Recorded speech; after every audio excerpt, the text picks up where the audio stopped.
ዛሬ ገና ያብሳላት ማለት ነው። መስመርሽን አገኘሽ። ዛሬ ገና ደግሞ 80 ኪሎ ሆኛለሁ እያለች ነው። ከ80 ኪሎ አትበልጥም በይስ ምን ትላላችሁ?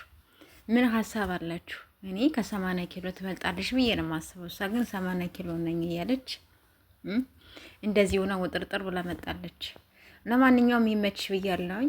ያው እንግዲህ ከጥሩ ሰዎች ጋር እንግዲህ ስለተለየሽ እናመሰግናለን ብለናል ማለት ነው። በዚህ መልኩ ፏ ብትን ብላ መጣለች። ጋይስ ግን ሳስብ ዛሬ የፍቅረኛዋ ልደት ይሆን የእሷ ልደት ይሆን አላቅም።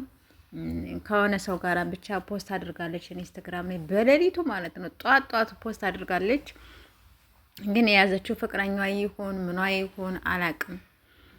ያው ሶሻል ሚዲያ ተጠቃሚ ነው፣ ዘፋኝም ነው። ታውቁታላችሁ ብዬ ተስፋ አለኝ። ያያችሁ ሰዎች ልታውቁት ትችላላችሁ። እና በዚህ መልኩ እንግዲህ መጣለች። እንግዲህ አጅሬት ዘያት እንግዲህ እንደምታያት ዱብዳ ሆና ነው የመጣችው። አቤት አቤት! አሁን እንደዚህ ሆነሽ ወንዶች ሲያዩሽ ምን ይሉሽ? ምን ትላላችሁ ጋይስ? እንደዚህ ሆና መጣ ማለት ነው። እንደዚህ ሆና ተፈጣጥራ ምን ብላ መጣለች ማለት ነው ጋይስ? ምን ትላላችሁ እናንተስ? አቤት አቤት! ቱቱ ብዬብሻለሁ። ለማንኛውም አምሮብሻል። ያው ከነሱ ስለራቅሽም እናመሰግናለን። ያው ከቡራና እንግዲህ ከሀይሚዬ ስለራቅሽ እናመሰግናለን ብለናል ሁላችንም ማለት ነው። እና የኛ ገልባጭ እያሉሽ ነው።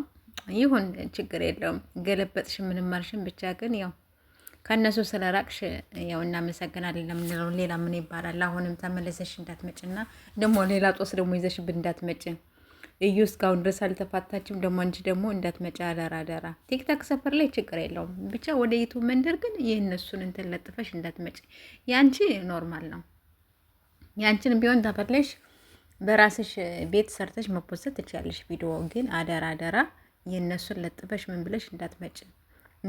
ደህና ያረፍነውን ማለት ነው። ደግሞ በዓል መጣ ነው። በዓሉ ደግሞ በሰላም እንዲውሉ እንፈልጋለን። ጉድ እኮ ነው። በሉ ላይክ አድርጉ ጋይስ።